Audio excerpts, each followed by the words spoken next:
Tyler Voss's hand trembled as he tilted the vial over Mrs. Delacroix's steaming coffee mug sitting on her desk, and he never saw her standing right behind him in the doorway, watching every single drop fall. She stepped forward, her heels clicking against the tile floor like a countdown, and wrapped her fingers around his wrist before he could pull away. What happened in the next 48 hours would become Jefferson High legend, a story whispered about for decades. What happened in the next 72 hours at Ridgemont High School would become local legend, a story whispered about for decades in that small Ohio town, a story that teachers would reference every single year during orientation as a warning, a story that would ruin lives and save one. Let me take you back. The teacher's name was Gary Dremmer. 44 years old, taught AP chemistry, walked the hallways with a steel thermos in one hand and a stack of ungraded papers in the other. He was the kind of guy who never raised his voice but could make a 17-year-old feel 2 inches tall with a single sentence. Dremmer had a rule in his class: if you cheat, you don't get a 0, you get expelled. And he meant it. Now here's the thing about Dremmer. He didn't just threaten, he followed through. 3 weeks before this story really kicks off, he caught a senior named Tyler Baines copying answers during a midterm. Didn't yell, didn't make a scene. Dremmer just walked over, picked up Tyler's test paper, folded it neatly in half and said, "Pack your bag." Tyler looked up at him, mouth open, face going white. Dremmer repeated it. "Pack your bag, Tyler, we're going to see Principal Calloway." Tyler Baines was the starting quarterback. Homecoming was in 2 weeks. His father donated $40,000 a year to the school's athletic fund. None of that mattered to Gary Dremmer. He walked Tyler down to the principal's office, laid out the evidence, and recommended immediate expulsion. Believe me, the fallout was nuclear. Principal Calloway tried to talk Dremmer down, called him into a private meeting, closed the door, and spent 40 minutes explaining the complexities of the situation. Dremmer sat in the chair across from Calloway's desk, arms folded, thermos resting on his knee, and let the principal finish every word. When Calloway was done, Dremmer stood up and said, "If you don't expel him, I'll take this to the school board myself, and I'll bring the security footage of him pulling out his phone under the desk." Calloway expelled Tyler Baines the next morning. The quarterback was gone. Homecoming was a disaster. The football team lost by 31 points, and inside the hallways of Ridgemont High, Gary Dremmer became 2 things at once: a hero to the kids who played by the rules, and an enemy to everyone who didn't. Tyler's crew was tight.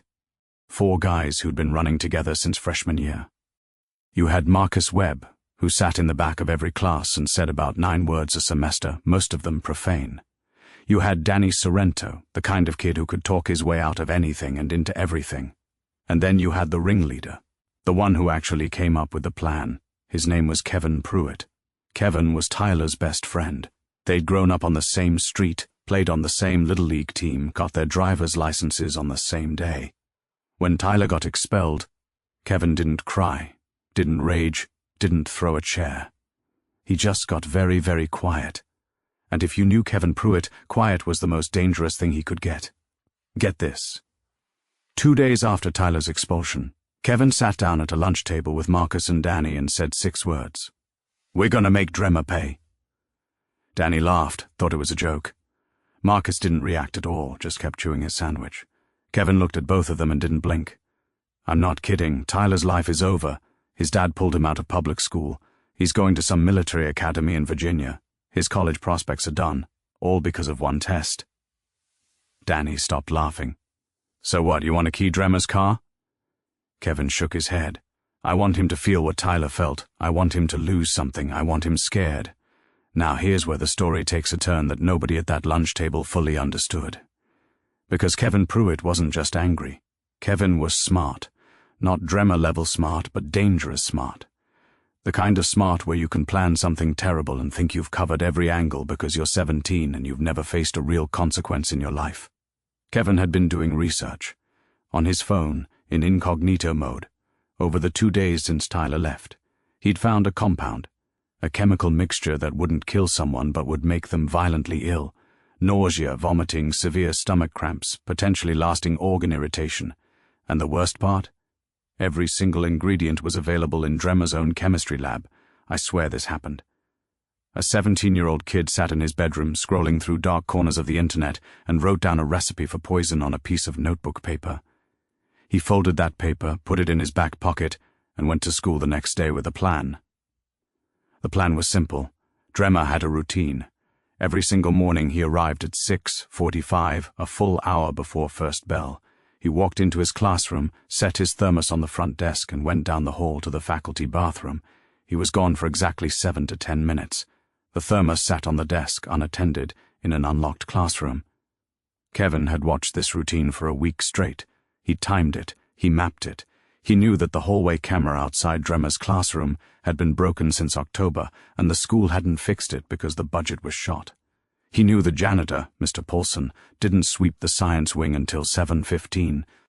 He knew no other teacher arrived before 7:20. There was a window. A clean, empty, invisible window.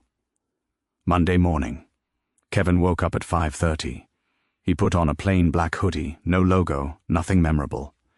He drove to school in his mom's car instead of his own because his car had a bumper sticker that half the school could identify. He parked 3 blocks away at a gas station and walked the rest of the way. Danny was waiting by the side entrance. Marcus was in the chemistry lab. Here's what nobody tells you about high school security in a small town in 2019. It barely existed. The side entrance had a lock that could be opened with a credit card.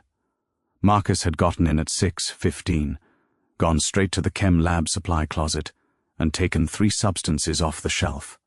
He wore latex gloves that Kevin had bought at a drugstore, 2 towns over, paid cash, no receipt. The 3 of them met in the boys' bathroom closest to Dremmer's classroom at 6:30. Kevin had a small glass vial. Marcus had the 3 chemicals in separate baggies. Danny was supposed to be the lookout, stationed at the end of the hallway with his phone, ready to text if anyone appeared. Kevin mixed the compound right there in the bathroom. His hands were trembling. That's where we started this story. The vial almost dropped. Marcus grabbed his wrist. "Just pour it in fast," Marcus said. "Nobody's gonna see." Kevin held the vial up to the light. The liquid inside was slightly yellowish, but close enough to clear that it would disappear in coffee. It had no strong smell. Dremmer drank his coffee black, no sugar, no cream.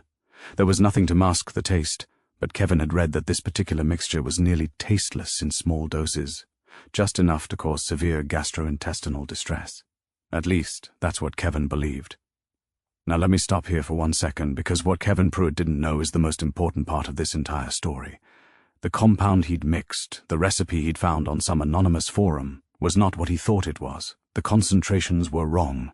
The forum post he'd followed had been written by someone who either didn't know chemistry or didn't care about accuracy. What Kevin had in that vial wasn't a stomach irritant. At the concentration he'd mixed, it was genuinely toxic. We're talking potential kidney failure, potential hospitalization, potential death. Kevin didn't know that. He thought he was making Dremmer sick for a day or 2. He thought this was a prank with teeth. It wasn't. 6:45 on the dot, Dremmer's car pulled into the parking lot. Danny, watching from the hallway window, sent the text, 1 word. "Here." Kevin and Marcus moved out of the bathroom. Marcus went left, toward the stairwell, his job done. Kevin went right, toward Dremmer's classroom. He walked fast, head down, hood up. He pushed open the classroom door. It was dark inside. He didn't turn on the lights. He stood behind the door and waited. Listen to me. This is the moment. Right here. A 17-year-old kid standing in a dark classroom, holding a vial of poison, waiting to dump it into his teacher's coffee. And his heart was beating so hard he could feel it in his teeth. His mouth was dry. His legs felt weak. But he didn't leave. He stayed. 90 seconds later, the hallway door opened.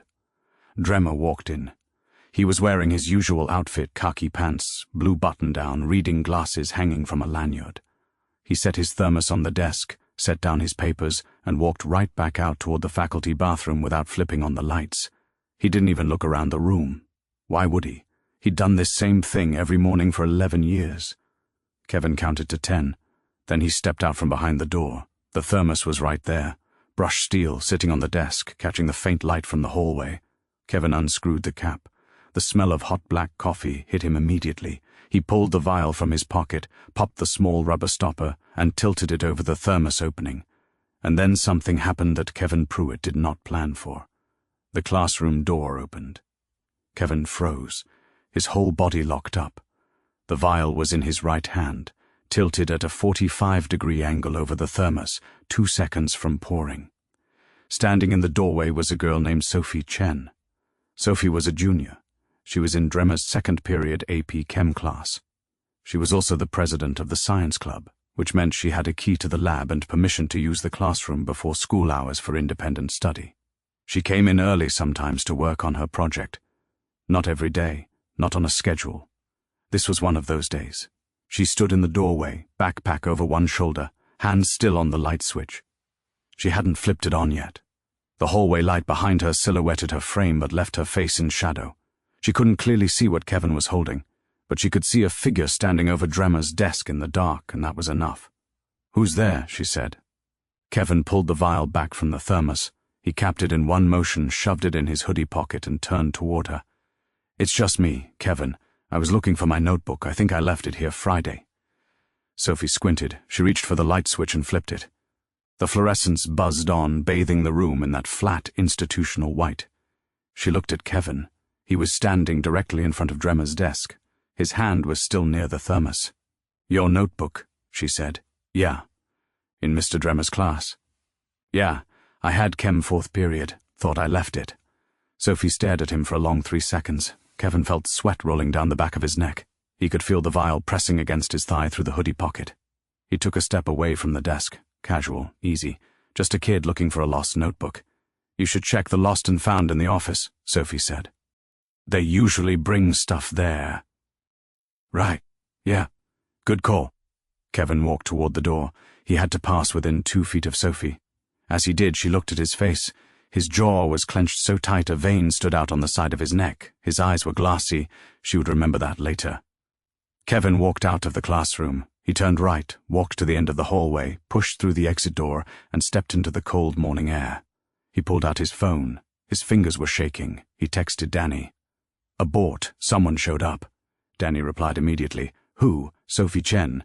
Did she see anything?" Kevin leaned against the brick wall outside. His breath came in short bursts, visible in the cold.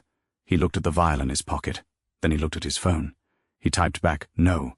She didn't see anything. But here's the thing. He was wrong. Now you'd think this is where the story ends. Kid gets spooked. Plan falls apart. Everyone goes home. Mark it down as a near miss and move on. That's what should have happened. That's what any reasonable person would have done. But Kevin Pruitt was not in a reasonable state of mind. He was in a vendetta.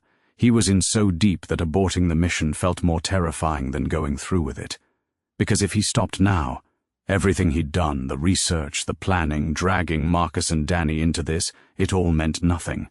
Tyler was still gone, Dremmer still won, and Kevin would have to walk back into that classroom 4th period and sit there looking at the man who destroyed his best friend's life, knowing he'd had the chance to do something and choked.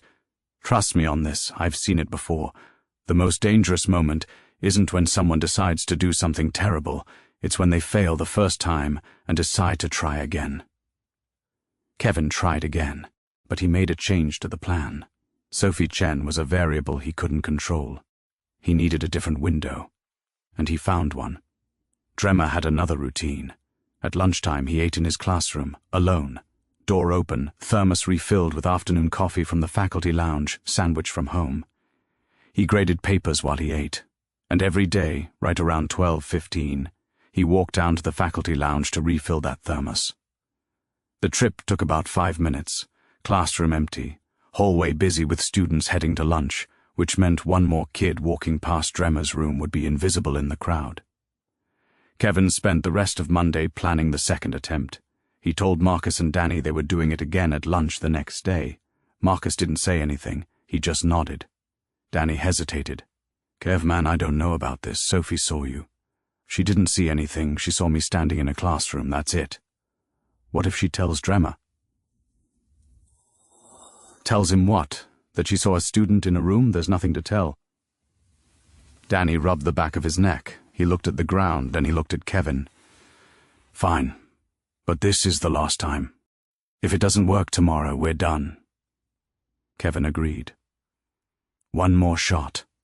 Here's where I need you to understand something about Sophie Chen, because she's about to become the most important person in this story, and she didn't even know it yet. Sophie was quiet. Not shy, just precise. She spoke when she had something to say and stayed silent when she didn't. She was observant the way a scientist is observant, always noting, cataloguing, filing things away. And what she saw that morning in Dremmer's classroom didn't sit right with her. Not the story Kevin told, not the way he looked when he told it, and definitely not the fact that he was standing directly over Dremmer's open thermos in a dark room at 6:47 in the morning. She didn't go to Dremmer. Not yet. She didn't go to the principal. She didn't call her parents. She did something that was so perfectly Sophie Chen it almost hurts. She started watching. Monday at lunchtime, Sophie sat in the hallway outside the science wing. She had her laptop open, looked like she was studying. She watched Dremmer leave his classroom for the faculty lounge at 12:14. She watched him come back at 12:19. She watched who walked past during those 5 minutes. Nothing unusual. But she was establishing a baseline, day one of observation. You got to understand something. This girl was 16 years old and she was running surveillance on her own classroom without telling a single soul. No drama, no panic, just data collection. She wasn't even sure something was wrong yet. But she trusted her gut, and her gut said that something about Monday morning was off. Tuesday arrived. Kevin woke up. He looked at the vial on his nightstand. He'd slept maybe 3 hours. His eyes were red. He put the vial in his backpack, inside a zippered pocket wrapped in a sock. He drove his own car this time. Didn't matter anymore. The attempt would happen during school hours, broad daylight, no sneaking in early. Morning classes passed in a blur. Kevin sat through English, through history, through math. He didn't take a single note. He kept touching his backpack under the desk, feeling for the shape of the vial through the fabric. Danny, sitting 2 rows behind him in history, kept looking at the back of Kevin's head with an expression that was hard to read. Marcus wasn't in any of Kevin's morning classes. They hadn't spoken since Monday night, 11:55. Kevin went to his locker. He opened his backpack, took out the vial, and put it in his jacket pocket. He zipped the jacket, he closed his locker. He started walking toward the science wing. Danny was supposed to be at the far end of the hallway, same lookout job as before. Marcus had no role this time, the chemicals were already mixed. This was a one-person job. Walk in, pour, walk out. Kevin reached the science wing at 12:08. He could see Dremmer through the small window in the classroom door. The teacher was at his desk, eating a sandwich, reading papers with a red pen. The thermos was on the desk beside him, full. Kevin kept walking past the door, turned the corner, and waited. 12:14, right on schedule. Kevin heard the chair scrape. He heard footsteps. He pressed himself against the wall around the corner and watched Dremmer walk out of the classroom, thermos in hand, heading toward the faculty lounge at the other end of the building. Kevin counted to 30. Then he moved. He walked into the classroom. It was empty. The desk had Dremmer's papers, his pen, his half-eaten sandwich, and an empty coffee mug that Dremmer used as a backup when his thermos was being refilled. Kevin hadn't expected the mug, but it didn't matter. Dremmer would come back, pour coffee from the thermos into the mug and drink it. Kevin reached into his jacket. He pulled out the vial. He unscrewed the cap on the empty coffee mug and began to tilt the vial. "Kevin!" "That's what happened to Tyler. Now give me the vial before I scream and every teacher in this building comes running." Kevin's hand tightened around the glass. His knuckles went white. For one terrible second, it looked like he might bolt. His weight shifted to his back foot. His eyes flicked to the door. Sophie saw it. She moved to her right, putting herself between Kevin and the exit. "I want you to picture this.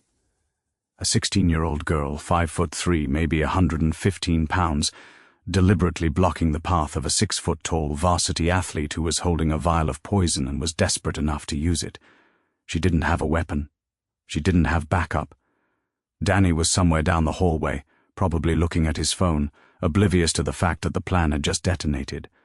All Sophie Chen had was the fact that she was right, and she knew it. No lie, this girl had more courage in that moment than most adults find in a lifetime.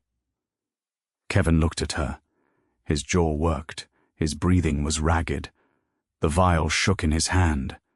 "Kevin," Sophie said, and her voice dropped, not to a whisper but to something lower, something personal.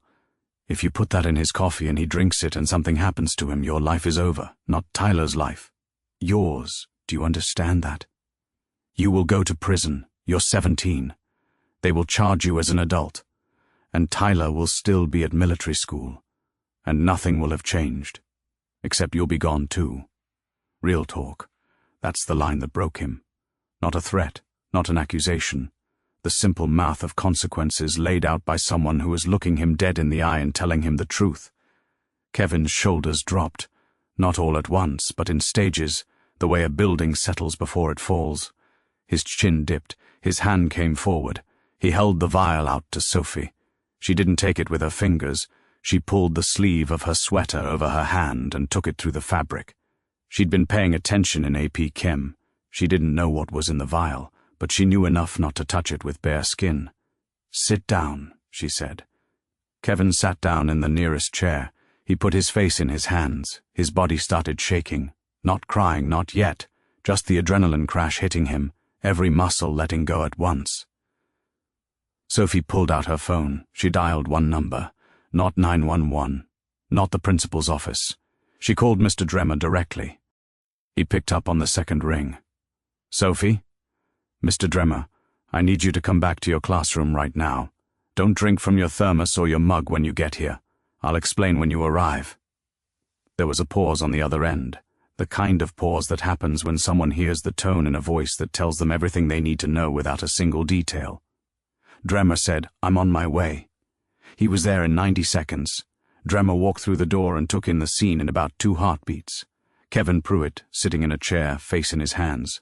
Sophie Chen standing by the desk, holding something wrapped in her sweater sleeve. His thermos and mug untouched on the desk. The energy in the room was thick and wrong. "Tell me," he said. Sophie told him, all of it. Monday morning, what she saw, what she suspected, what she did. She told it in order, no emotion, no editorializing, just facts. Dremmer stood in the doorway and listened. He didn't interrupt. He didn't look at Kevin.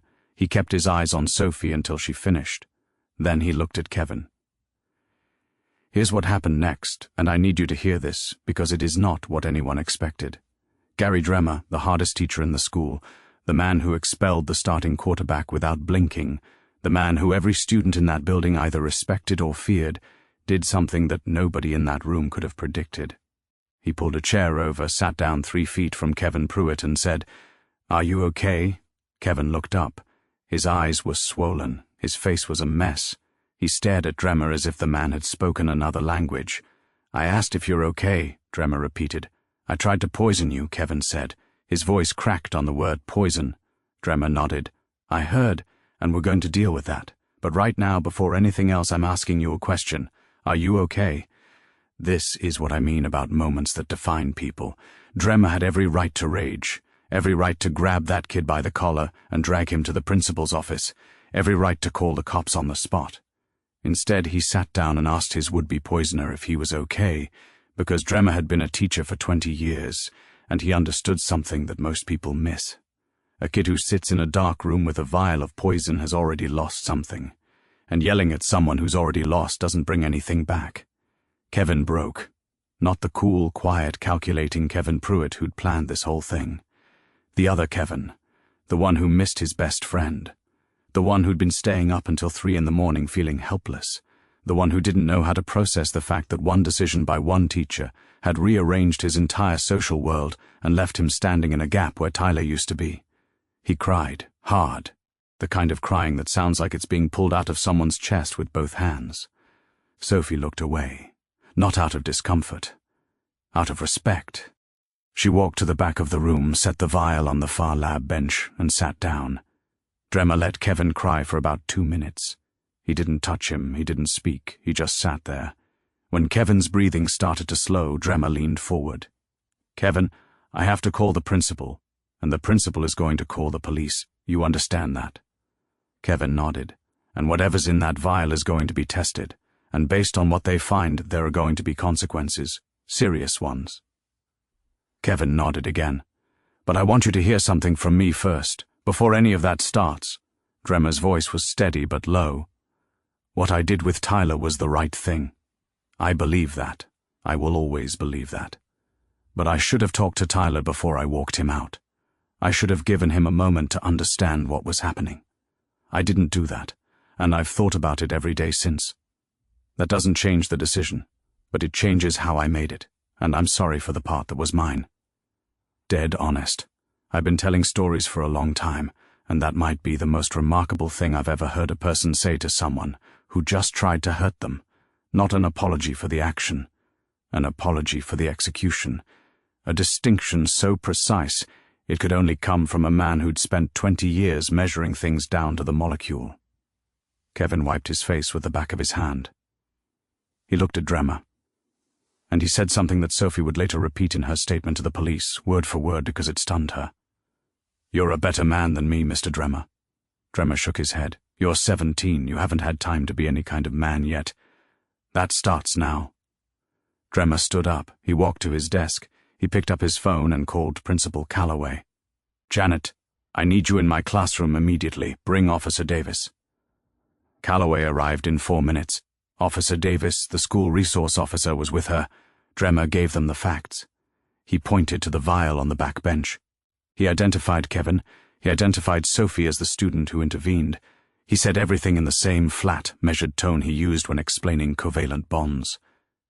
Calloway's face changed 3 times during Dremmer's account. Confusion, horror, then something harder, something administrative. She looked at Kevin and said, "Don't say anything else until your parents get here." Officer Davis made 2 calls, one to Kevin's mother, one to the county sheriff's department, and then, because the situation now involved a potentially hazardous substance in a school, he made a 3rd call, the one that changed everything. He called the county hazmat unit. See, here's what people forget. When you bring a poisonous substance into a school, it doesn't matter if you used it or not. It doesn't matter if it's in a sealed vial on a lab bench. The moment a law enforcement officer identifies a potential chemical threat inside a school building, protocol kicks in. And protocol doesn't care about context, motives, or crying teenagers. Protocol means evacuation. At 12:38 p.m. on a Tuesday, the fire alarm at Ridgemont High School went off. Not a drill, not a test, a full evacuation. 1,400 students and 96 staff members poured out of the building into the parking lot and the athletic fields. Teachers did head counts. Students pulled out phones. Within 6 minutes, the first local news van arrived. Kevin Pruitt was separated from the general population immediately. He was placed in the back of Officer Davis's patrol car, not under arrest yet, but contained. His mother arrived at 12:55, driving so fast she jumped the curb in the parking lot. She ran to the patrol car, saw her son in the back seat, and stopped dead. Her face did something that faces shouldn't have to do. It collapsed and rebuilt in the same second. Danny Sorrento, watching the evacuation from the football field, realized what was happening. He turned to Marcus Webb, who was standing next to him. Marcus was already pale. They looked at each other and didn't say a word. But both of them knew. The vial was found, Kevin was caught, and they were next. Danny took out his phone. He opened his texts. He deleted every message between himself and Kevin from the last 2 weeks. Marcus did the same. But here's the thing about phones, and I want every person watching this to understand this clearly. Deleting a text message does not delete a text message. The data lives on the carrier's servers. It lives in cloud backups. It lives in recovery partitions on the device itself. Danny and Marcus were 17 years old. They thought pressing delete meant the evidence disappeared. It didn't. Every single text, every plan, every confirmation, every panicked message from Monday morning was still there, waiting. The hazmat unit arrived at 1:15 p.m. 2 guys in full protective gear walked into the school like they were entering a war zone. They found the vial on the lab bench. They secured it, sealed it, and transported it to the county lab for analysis. At 3:30 that afternoon, the preliminary results came back. And this is where the story stops being about a prank and starts being about something much darker. The substance in the vial was not a stomach irritant. It was not a laxative. It was not a harmless gag chemical.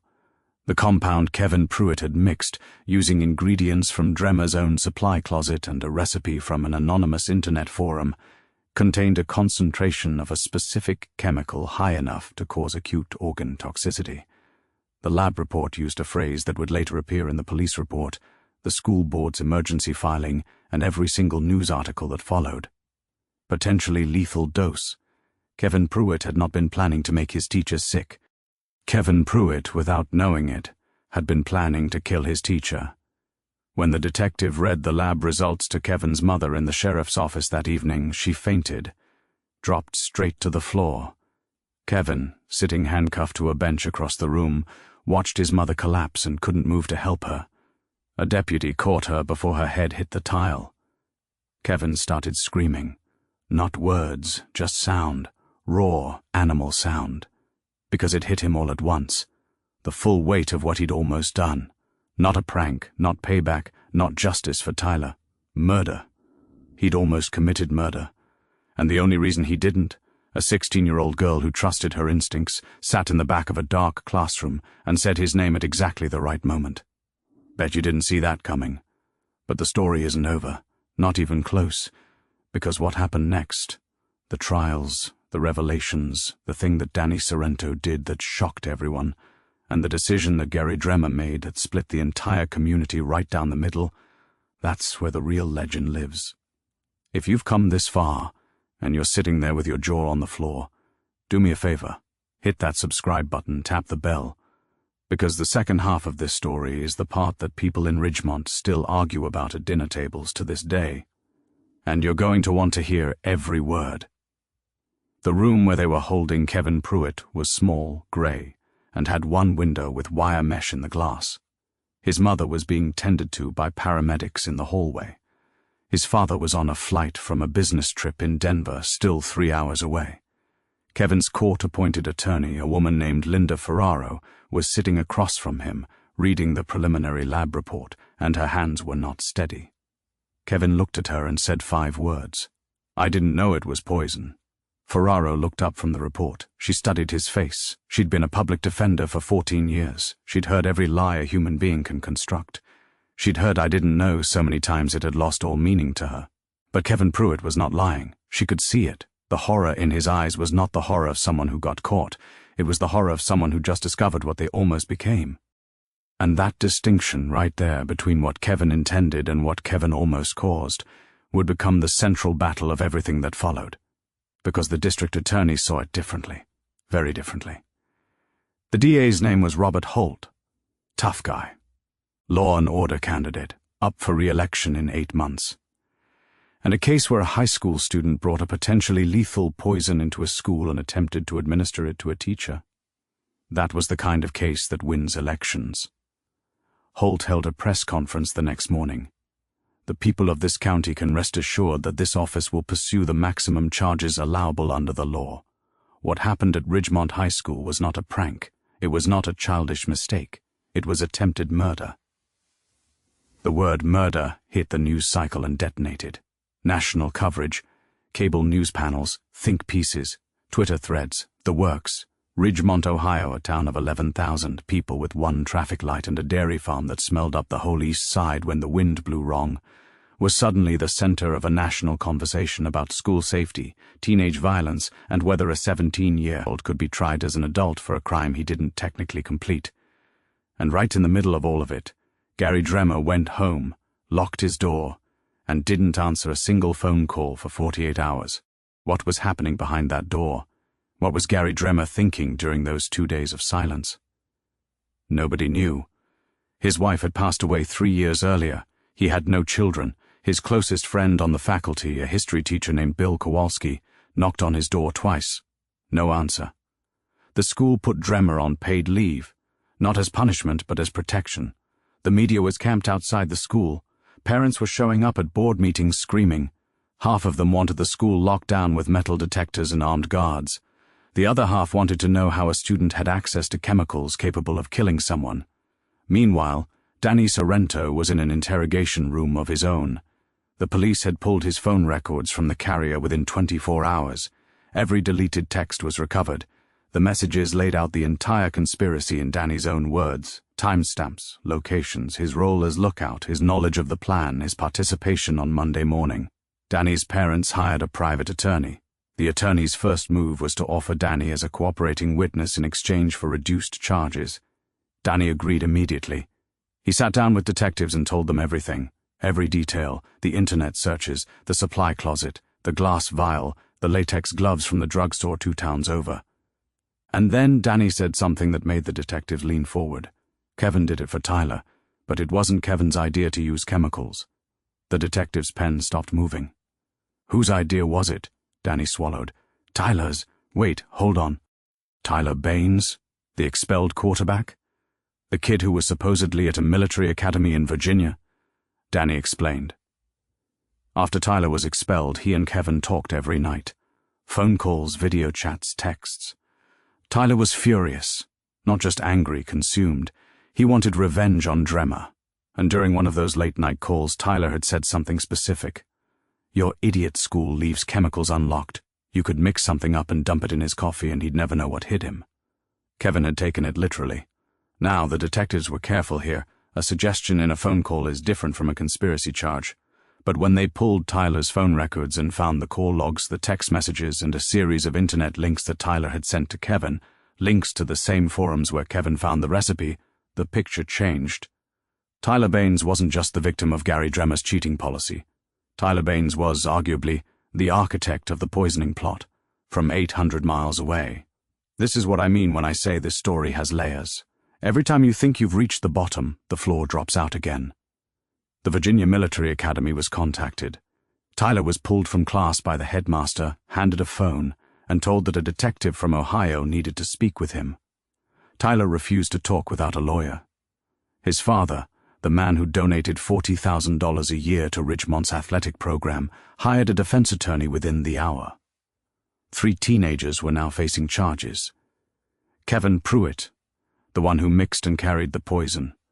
Danny Sorrento, the lookout who cooperated. Marcus Webb, who stole the chemicals from the supply closet. And hovering over all of them, Tyler Baines, the voice on the phone who pointed Kevin toward the weapon and the target. And Sophie Chen, the girl who stopped it all, was sitting in her bedroom with her parents on either side of her, giving a victim witness statement to a detective who kept pausing the recording to compose himself. No joke. The detective later told a reporter, off the record, that Sophie Chen's account was the most precise, detailed, and composed witness statement he'd received in 20 years of police work. She recalled exact times, positions, words, and facial expressions. She described Kevin's body language with clinical accuracy. She never exaggerated. She never speculated. She just told the truth piece by piece until the full picture emerged.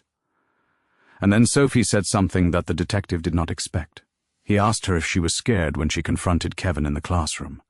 Sophie was quiet for a moment. Then she said, "I was scared before when I was watching and I didn't know what he was doing. Once I saw the vial and I knew I wasn't scared anymore. I was just clear." 16 years old, sitting across from a detective, and she used the word clear. Outside the Chen household, the media was gathering.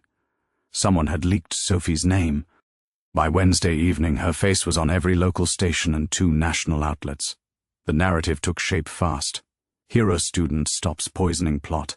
Brave girl saves teacher's life. It was compelling, simple, shareable. Sophie's phone started buzzing with interview requests. She declined every single one. Her father, a mechanical engineer named David Chen, released a 1-sentence statement through the family's lawyer.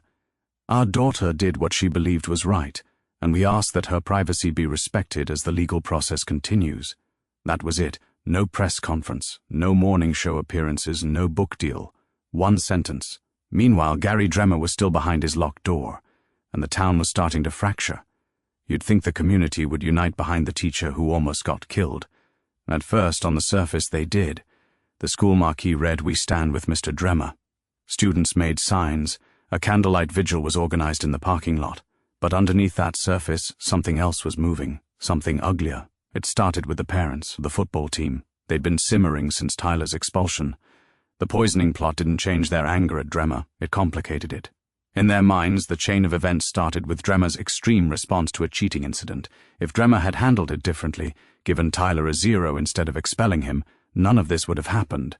And it wasn't just the football parents. A segment of the community, maybe 30%, maybe more, started asking a question that made the other 70% furious. Did Dremmer bring this on himself? Let me be clear. The answer is no. Unambiguously, completely, without qualification, no. On Wednesday morning, 48 hours after he'd locked his door, Gary Dremmer came out. He didn't call a press conference. He didn't release a statement. He got in his car, drove to the county courthouse, and walked into the district attorney's office. Robert Holt's secretary told Dremmer that the DA was in a meeting. Dremmer sat down in the waiting area and said, "I'll wait." He waited for an hour and 40 minutes. When Holt finally came out, he saw Dremmer and immediately extended his hand. "Gary, I'm so sorry about what happened. We're going to make sure these kids pay for what they did." Dremmer shook his hand. Then he said the quiet power line that nobody saw coming, that would crack the case wide open, that would turn the DA's strategy upside down, and that would become the sentence most often quoted when people in Ridgemont tell this story. "I didn't come here to help you prosecute them. I came to ask you not to." Holt's hand was still extended. His grip loosened. His mouth opened slightly, then closed. He looked at Dremmer the way you look at someone who just said something in a language you don't speak. "I'm sorry. Don't charge Kevin Pruitt as an adult. Don't charge him with attempted murder. He's a kid. He didn't know what he had." Holt pulled his hand back. He straightened his tie. He glanced at his secretary, then back at Dremmer. "Gary, let's talk in my office." They went inside, the door closed, and what happened behind that door, the argument that took place between a teacher who almost died and a district attorney who wanted to build a career on the case, would last for 3 hours and 17 minutes. Nobody knows exactly what was said, but the outcome leaked within 24 hours. And when it did, every single person in Ridgemont, Ohio had an opinion about it. Gary Dremmer, the intended victim, asked the district attorney to offer Kevin Pruitt a plea deal. Not a slap on the wrist. Real consequences. Juvenile detention, mandatory counseling, community service. A felony on his record that would follow him but wouldn't bury him. Dremmer argued that Kevin was a 17-year-old who had been manipulated by a friend, radicalized by grief, and handed a recipe by someone who knew exactly what they were doing. Dremmer argued that the real architect was Tyler Baines, 800 miles away, hiding behind his father's money and his own plausible deniability. And then Dremmer said something that Holt would later repeat reluctantly to a reporter. "If you charge that boy with attempted murder and send him to adult prison, you don't get justice. You get another ruined kid, and I've got enough of those on my conscience already." Holt pushed back, hard. He told Dremmer that the lab results were clear. The compound was potentially lethal. Intent doesn't erase capability. A bomb that doesn't go off is still a bomb. The public needed to see consequences. The parents needed to feel safe. Dremmer didn't budge. Then make the parents feel safe with better locks on the supply closet and a working camera in the hallway. Don't make them feel safe by destroying a child. 3 hours and 17 minutes. When Dremmer walked out of that office, he looked 10 years older. He got in his car. He drove home. He locked his door again. And Robert Holt sat at his desk, staring at the wall, realizing that his star case had just gotten exponentially more complicated. Because if the victim doesn't want maximum prosecution, the jury hears about it. And a jury that hears a victim say, "Please don't destroy this kid," is a jury that has reasonable doubt served to them on a platter. Holt was a pragmatist. He called his team in. They revised the charges. Kevin Pruitt was charged as a juvenile with attempted aggravated assault with a dangerous substance. Not attempted murder, not adult court. The maximum sentence under juvenile jurisdiction was detention until age 21. Danny Sorrento, in exchange for his cooperation, received a deferred adjudication. Probation, community service, counseling. No detention. Marcus Webb was charged with theft of hazardous materials and conspiracy. Juvenile court. His attorney negotiated a plea that included 18 months of supervised probation and mandatory participation in a restorative justice program. And Tyler Baines? Tyler's case was the hardest. He was in Virginia. The evidence against him was circumstantial, phone calls, texts, shared links. His attorney argued that sending someone an internet link is not the same as ordering them to commit a crime. The DA's office in Ohio fought for extradition. Tyler's father hired 3 lawyers. The legal battle would take months. But something happened before any of that reached a courtroom, something that Tyler's father did not see coming. Tyler Baines called Gary Dremmer. Not through a lawyer, not through a parent, Tyler got Dremmer's home phone number from the school directory, which was still posted on the school's website because nobody had thought to take it down, and he called him at 9 p.m. on a Thursday. Dremmer answered. He recognized the voice immediately. "Tyler, Mr. Dremmer, I need to talk to you. Your attorney would advise against this." "I know, I don't care." Silence on the line. Then Dremmer said, "Go ahead." What Tyler Baines said on that phone call was later reconstructed from Dremmer's notes, because Dremmer, being Dremmer, sat down and wrote out the conversation from memory immediately after hanging up. Precise, detailed, dated. He was a scientist to his bones. Tyler told Dremmer that sending Kevin those links was the worst thing he'd ever done. He said he'd been so angry after the expulsion that he couldn't think straight. He said the military academy was hard, but it was starting to help.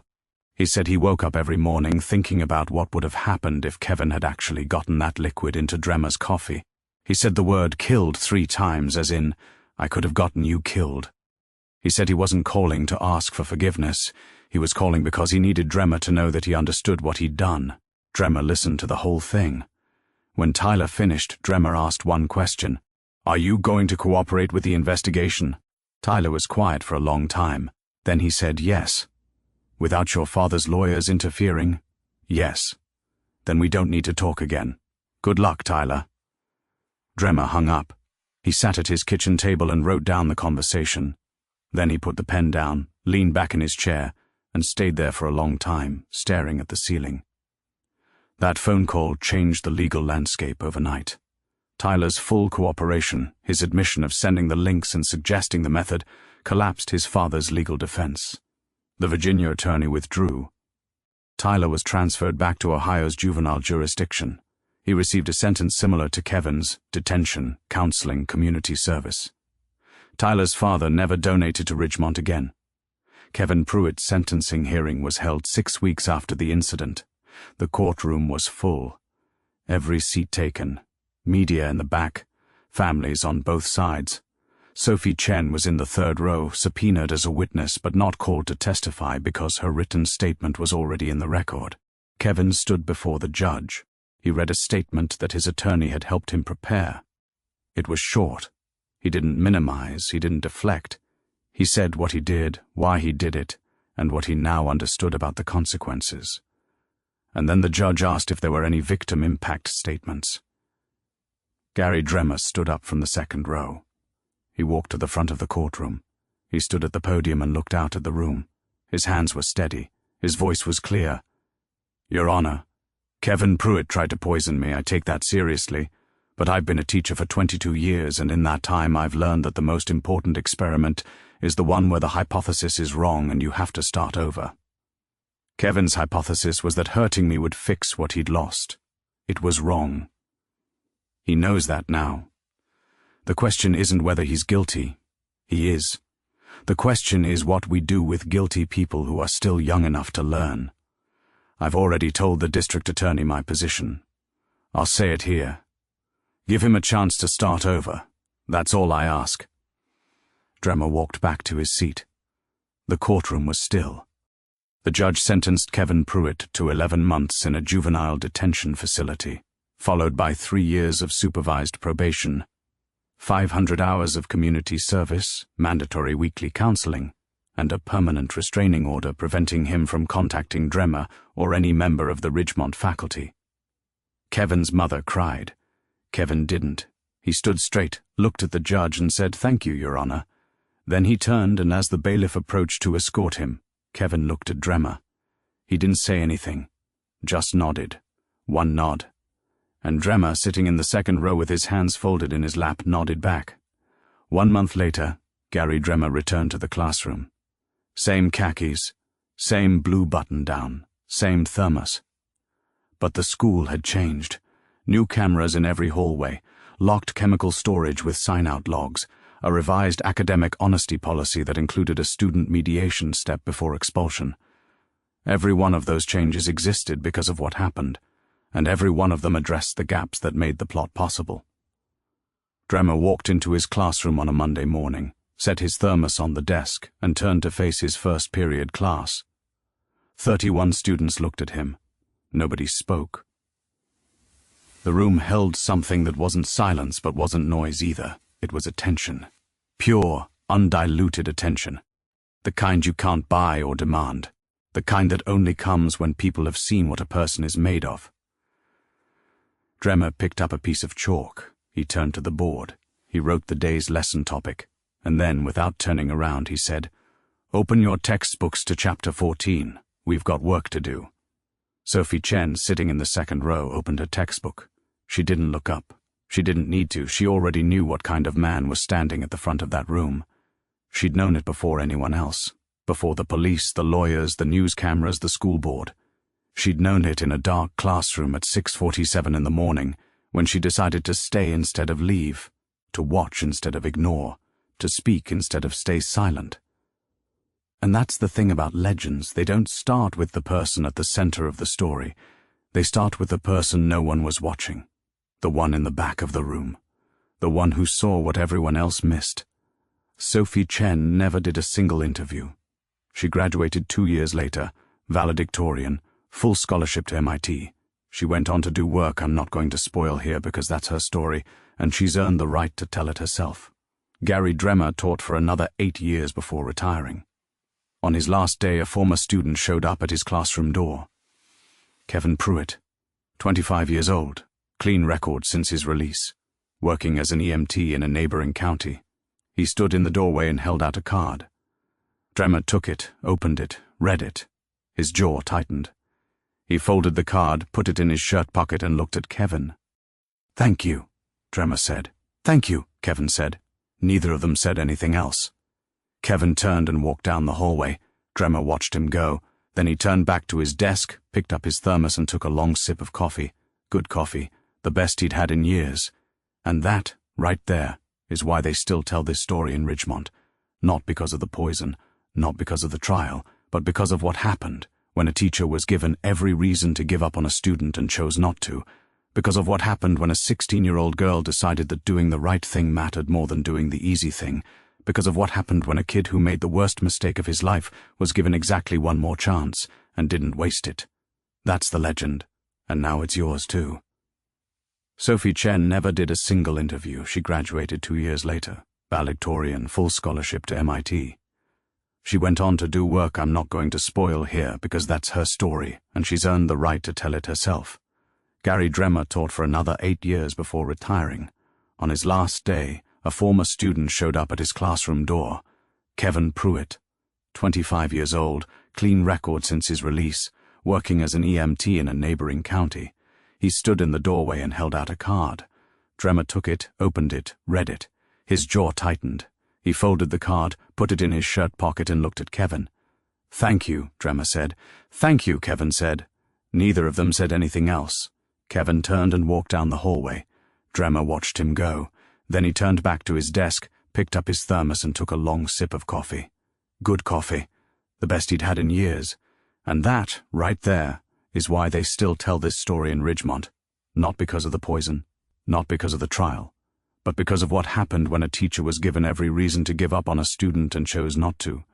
Because of what happened when a 16-year-old girl decided that doing the right thing mattered more than doing the easy thing. Because of what happened when a kid who made the worst mistake of his life was given exactly one more chance and didn't waste it.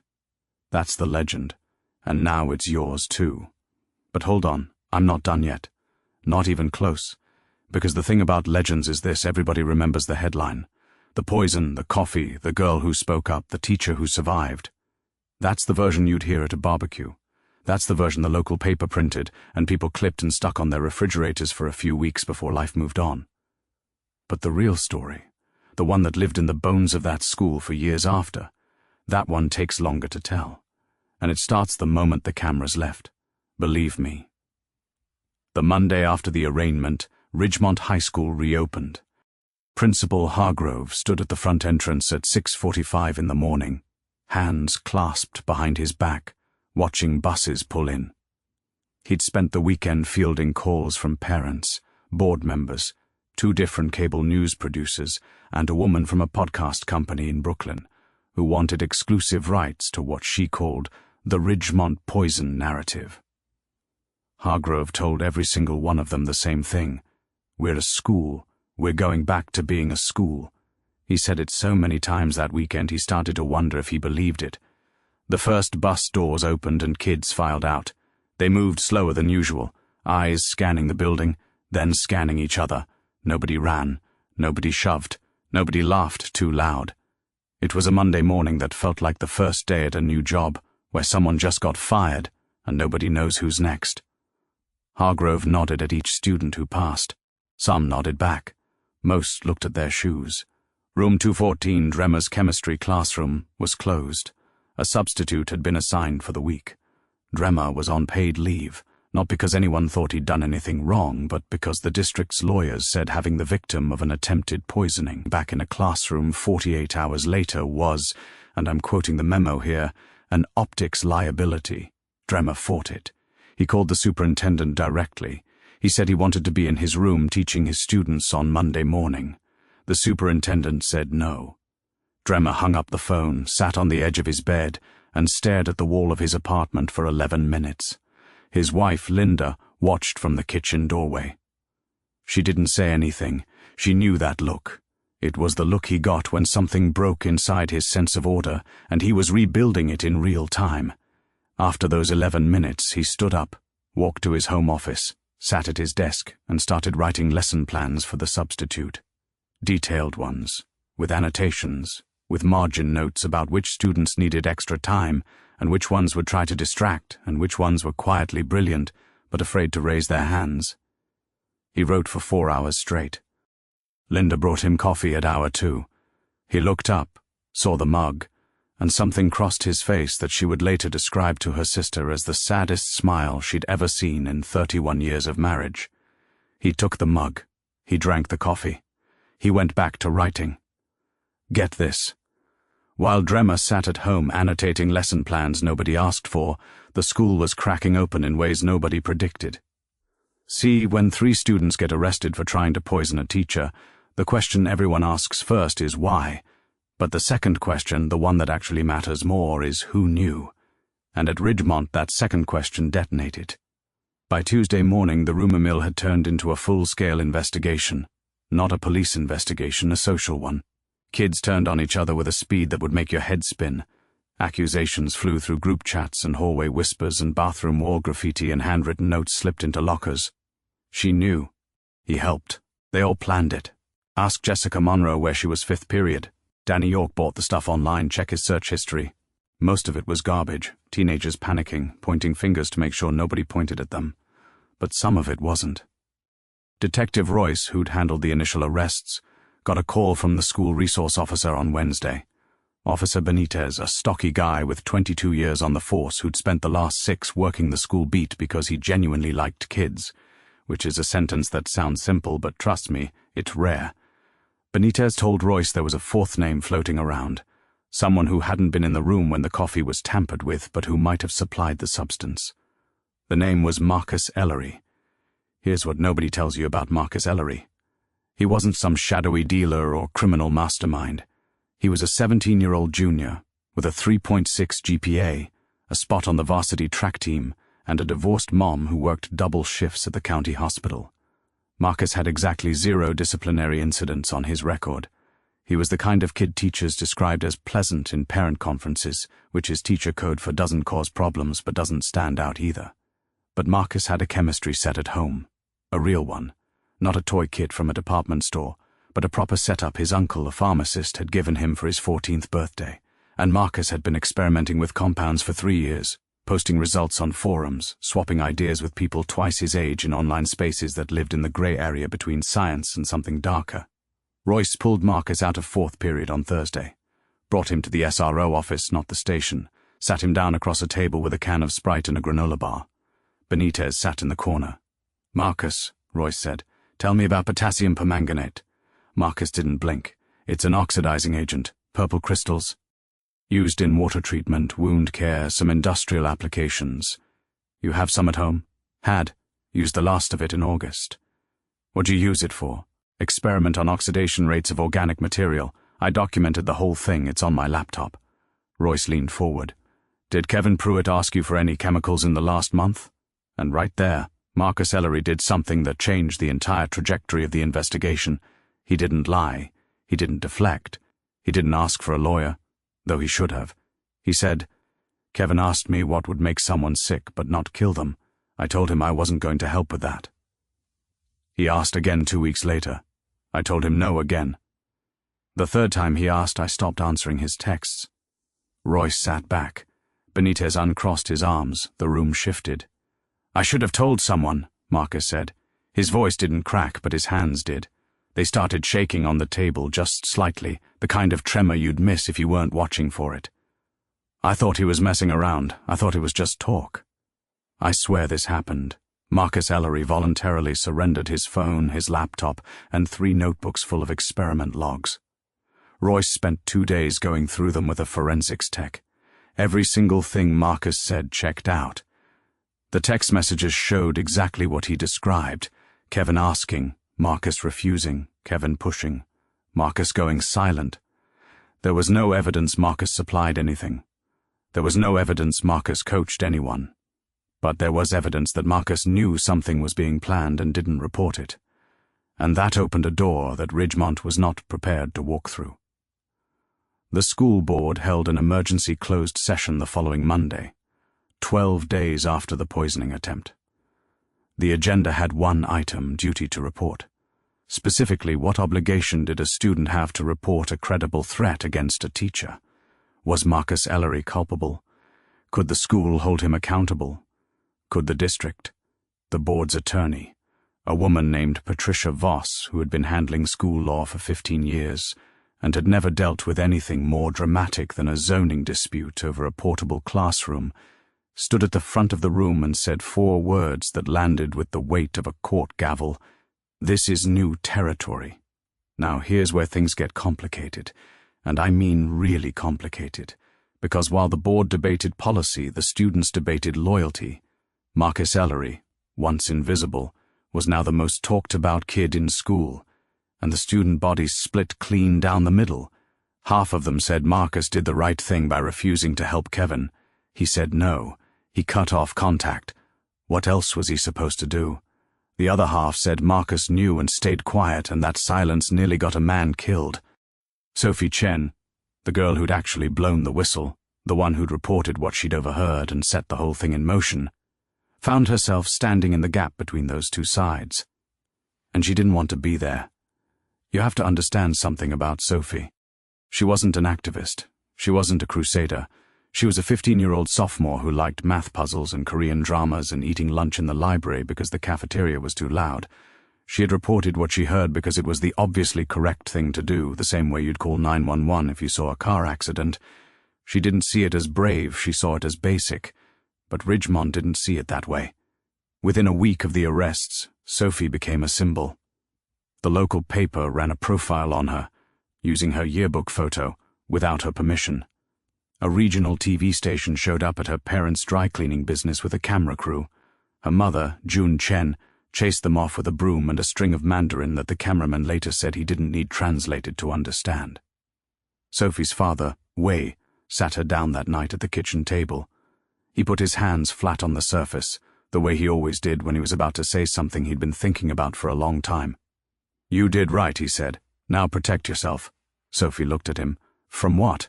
From everyone who wants to use what you did for their own reasons. And let me tell you, Wei Chen was not wrong. No kidding. By the 3rd week, 3 different organizations had reached out to Sophie's family. One wanted her to speak at a student safety conference. One wanted to feature her in a documentary about school violence. One, and this is the part that still makes my blood pressure spike, wanted to use her story in a political campaign ad about school security funding. A political ad. For a 15-year-old girl who just wanted to eat lunch in the library. Sophie said no to all of them. Every single one. She didn't hold a press conference to say no. She didn't write a statement.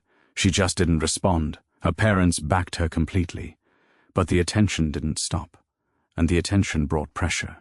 And the pressure brought something Sophie hadn't expected. Backlash. It started small. A comment in the hallway. Must be nice to be famous. A note in her locker. Snitch.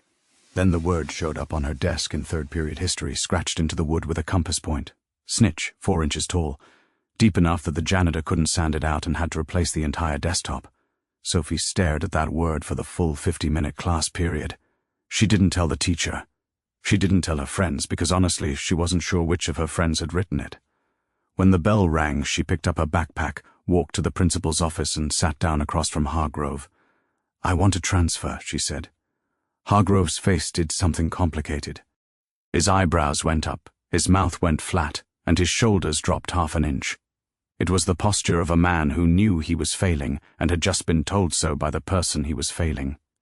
"Sophie," he said, "let me fix this." "With respect, Mr. Hargrove, you can't fix what you can't see." That line, right there. A 15-year-old said that to a man with a master's degree in educational administration and 23 years in the system. And she was right. Hargrove couldn't see it, because the harassment was designed to be invisible to adults. It lived in glances and whispers and digital spaces he didn't have access to and physical marks left in moments when no authority figure was watching. Here's the part that matters. Hargrove didn't let her transfer. Not immediately. Instead, he did something that nobody expected. He pulled Marcus Ellery out of class, brought him to his office, sat him in the chair next to Sophie and closed the door. Sophie's spine went rigid. Marcus looked at the floor. "You two," Hargrove said, "are the only students in this building who did the right thing in different ways and are both being punished for it. I need you to help me understand what I'm missing." Sophie looked at Marcus. Marcus looked at Sophie. They had never spoken before. Not once. They occupied completely different orbits in the ecosystem of Ridgemont High, but in that moment, something happened that I can only describe as recognition. Two people who had been carrying weight that nobody else could feel, suddenly realizing they weren't carrying it alone. Marcus spoke first. "The kids who are angry aren't angry about the poison. They're angry because the rules changed and nobody told them. Before this happened, you could hear somebody say something messed up and just ignore it. That was normal. Now ignoring it means you might be the next Marcus Ellery, the kid who knew and didn't say anything, and they don't want that responsibility." Sophie nodded. "He's right. They're not mad at me for telling. They're mad because my telling means they can't pretend they wouldn't have stayed quiet." Hargrove sat behind his desk and pressed his fingers together. He stayed silent for a long time. Long enough that Marcus shifted in his seat and Sophie started counting the ceiling tiles. Then Hargrove picked up his phone and called the superintendent. "I need an all-school assembly," he said. "Tomorrow. Non-negotiable. And I need Gary Dremmer there." You could hear the superintendent's voice buzzing through the phone speaker, sharp and fast. Something about liability, optics, legal counsel. Hargrove listened for about 30 seconds, then cut in. "Robert, a girl is being called a snitch for saving a man's life. If you think liability is our biggest problem right now, I can't help you." The assembly happened on a Friday, 9 in the morning. Every student, every teacher, every aide and custodian cafeteria worker filed into the gymnasium. The bleachers filled from bottom to top. The noise was the kind of low, buzzing tension you feel in your teeth. Kids sat in clusters separated by invisible battle lines that had been drawn over 3 weeks of whispers and accusations. Hargrove stood at center court. No podium, no microphone. Just a man in a gray suit standing on a basketball logo. The gym had terrible acoustics, and Hargrove had a voice that wasn't exactly built for public speaking, more suited for one-on-one conversations, where I was their teacher, and I missed that they were in that much pain. A girl in the third row started crying, quietly. You wouldn't have noticed unless you were watching. Dremmer noticed. "This job," he said, "is not about chemistry. I don't care if you remember the periodic table. I care if you remember that you matter, that the person sitting next to you matters, that the choices you make when nobody's watching are the ones that define you." He turned to Hargrove. "Can I have one more minute?" Hargrove nodded. Dremmer looked back at the bleachers. "Sophie Chen saved my life. If anyone in this room has a problem with that, your problem is not with Sophie. Your problem is with yourself. And I'd rather help you fix it than watch you break under it." He didn't wait for applause. There wasn't any. He turned and walked back toward the gym doors. Halfway there, he stopped. Without turning around, he said, "Class resumes Monday. I'll be there. Bring your textbooks." Then he pushed through the doors and was gone. You can't make this up. The hallway outside the gym was empty. Dremmer walked about 30 feet, stopped at a water fountain, braced both hands on the wall above it, and dropped his head. His shoulders were shaking. Linda, who had driven him and was waiting by the front office, saw it from the end of the corridor. She walked to him, put one hand on his back, and stood there without saying a word. He stayed like that for about 2 minutes. Then he straightened up, wiped his face with the back of his hand, and said, "I need a terrible cup of coffee from that machine in the teacher's lounge." Linda almost laughed, but caught it because she could see he wasn't joking. He needed something normal, something small and routine and completely unremarkable. So she walked with him to the teacher's lounge, and he fed $2 into the vending machine, and it dispensed a paper cup of something brown that was technically coffee in the same way a puddle is technically a body of water. He drank the whole thing. Monday came. Dremmer was at his desk at 7:15, 20 minutes before first period. He had rearranged the lab stations over the weekend. Nothing dramatic, just shifted the rows so that every seat had a clear sight line to the front. He'd also replaced the old coffee thermos with a new one, stainless steel. He set it on the corner of his desk where everyone could see it. First period filed in. The room was full for the first time in 3 weeks. No empty seats. A few kids who had previously been failing his class were suddenly present and sitting in the front row, which is either the most heartwarming detail in this story or the most suspicious, depending on your level of cynicism. Dremmer didn't mention the assembly. He didn't mention the poisoning. He didn't mention any of it. He picked up a piece of chalk, turned to the board and wrote, "Chapter 12, Reaction Rates and Equilibrium." "Open your books," he said. "Page 241. Today we're talking about what happens when a system under stress adjusts to reach a new balance." And listen, I know he picked that topic on purpose. I know it and you know it and every kid in that room knew it. But nobody said a word about it. They just opened their books. That's teaching. Now, the legal aftermath. Because you're wondering, and you should be. Kevin Pruitt, 16 at the time of the incident, was tried as a juvenile. His public defender, a young attorney named Danielle Watts, who was 3 years out of law school and already running on fumes, argued that Kevin had no prior record, had been influenced by older peers, and had shown remorse immediately upon arrest.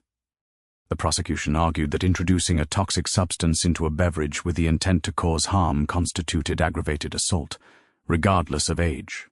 The judge, a woman named Honorable Ruth Calder, who had been on the juvenile bench for 9 years and had a reputation for being tough but not cruel, split the difference.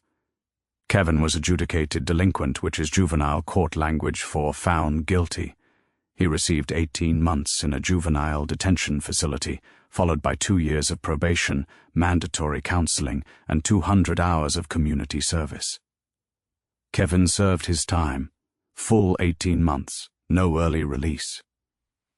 His mother visited every Sunday without exception. His father visited once, in the 3rd month, stayed for 40 minutes and didn't come back. Kevin never talked about that visit, and nobody who knew him well ever asked.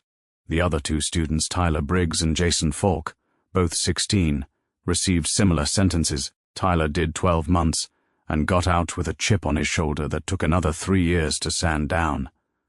Jason broke during his sentencing hearing, sobbing so hard the judge had to pause proceedings, and later wrote a 12-page letter to Dremmer that arrived at the school office in a hand-addressed envelope with no return address.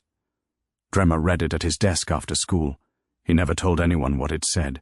He kept it in his filing cabinet, bottom drawer, under a folder labeled Important. And here's the thing about Sophie. Remember what her dad said. Protect yourself. Sophie took that advice and built a fortress out of it. She kept her head down for the rest of sophomore year. She didn't join clubs. She didn't go to dances. She ate lunch in the library and studied with a focus that her teachers described as intense and her classmates described as scary. She wasn't angry. She wasn't defeated. She was simply done performing for an audience that hadn't earned her attention. Junior year, something shifted. A new student transferred in. A girl named Priya Reddy, whose family had moved from Houston. Priya was loud where Sophie was quiet, fearless where Sophie was cautious, and completely uninterested in the social archaeology of Ridgemont's recent history. She sat next to Sophie in AP Calculus on the first day and said, Is this class actually hard, or do people just say that? Sophie looked at her. It's hard if you don't do the problem sets. Cool. Want to do them together? And just like that, Sophie had a friend who didn't know her as the girl who reported the poisoning. Priya knew her as the girl who understood integration by parts. And that distinction mattered more than I can explain. They studied together every day. They argued about math proofs the way other kids argued about sports. By spring, they had pulled 3 other students into their orbit, forming a study group that met in the library every lunch period and every Tuesday after school. Sophie started laughing again, not the polite, careful laugh she'd been using since sophomore year, but the real one, the loud, snorting, cover-your-mouth laugh that her mother said she'd been born with. This is the part that gets me. Senior year. Sophie was 17. She was ranked first in her class, and the valedictorian selection was a formality at this point. She had early acceptance to MIT and 2 other schools she didn't bother naming. She was, by every measurable standard, the success story that Ridgemont desperately needed. But in October of her senior year, she did something that wasn't in any brochure or press release. She went to Hargrove's office and asked to start a peer reporting program. Not a snitch line, not a tip hotline. A structured, confidential, student-run system where kids could report concerns about other kids without fear of social retaliation. Hargrove looked at her. You know the blowback you'll get. I got the blowback already, Sophie said. Might as well make it worth something. The program launched in January. Sophie designed the protocol herself, with input from the school counselor and a faculty advisor. Reports were anonymous. They were reviewed by a committee of 3 students and 1 teacher. The committee couldn't punish anyone. They could only flag concerns and refer them to appropriate adults. It was simple, transparent, and deliberately boring, because Sophie understood that the most effective systems are the ones nobody notices until they work. In its first semester, the program received 14 reports. 11 were minor issues, conflicts between students, concerns about someone skipping class, that kind of thing. 2 were more serious, involving students who were showing signs of self-harm. Both were referred to the counselor, and both students received help. The 14th report was about a sophomore who had been talking about bringing a weapon to school. He hadn't brought one yet. He was talking. Just talking. The way Kevin Pruitt had been just talking before he wasn't. The report went to the committee. The committee flagged it. The counselor intervened. The students' parents were contacted. A search was conducted. No weapon was found. But the student was placed in an alternative program and began receiving mental health support that, according to his mother's later statement to the school board, probably saved his life. Sophie never took credit for any of it. She didn't put the program on her college applications. She didn't mention it in her valedictorian speech. In fact, her valedictorian speech was 4 minutes long and was about the beauty of unsolvable math problems. And she got a standing ovation not because the audience understood what she was talking about, but because they could feel how much she loved it. For real. If you've watched this far, you're not just here for the drama. You're here because this story means something to you. Hit subscribe. Hit the bell. Because we tell stories that stick, the kind you carry with you, and there are more coming. Now, let me finish this. Dremmer's last 8 years at Ridgemont were quiet in the way a river is quiet after a flood. The banks are different. The depth has changed. But the water still moves. He never changed his teaching style. He still kept the candy jar on his desk. He still gave extra credit for creative answers. He still wore ties that were slightly crooked and never quite matched his shirts. But there were small differences. He started staying after school on Thursdays for what he called open lab, which was really just an hour where any student could come in, work on whatever they wanted, and talk to him about whatever was on their mind. Most weeks, 4 or 5 kids showed up. Some weeks, 12. Once, during finals, 23 students packed into his room, and he had to borrow chairs from the classroom next door. He never talked about the poisoning during open lab. Not once. A student asked him about it one time. A freshman who'd heard the story secondhand and wanted to know if it was true. Dremmer looked at him, picked up a piece of candy from the jar, handed it to the kid and said, "What's your question about chemistry?" That's the whole answer. That's the whole man. His retirement ceremony was held in the cafeteria on a Friday afternoon in June. The principal at the time, not Hargrove, who had retired 3 years earlier, but his successor, a woman named Dr. Anita Marsh, gave a speech about Dremmer's immeasurable contributions to the Ridgemont community. The chemistry department gave him a plaque. The cafeteria staff baked a cake that said "Happy Retirement, Mr. D" in blue frosting that was slightly too sweet, which is exactly the kind of detail Dremmer would have appreciated. He stood at the front of the room with the plaque in one hand and a plastic fork in the other, looking at a room full of colleagues and former students, and said, "I taught chemistry for 30 years. I still don't know what half of you are going to do with that knowledge, but I hope you remember the safety goggles." Everyone laughed. It was a small joke. It was enough. The room cleared out over the next half hour. People shook his hand, patted his back, took photos he didn't want taken. And then it was quiet. Dremmer sat in a plastic chair, alone, eating a second piece of cake. And that's when Kevin Pruitt showed up. You already heard this part. You heard it at the beginning of this section. But you didn't hear all of it.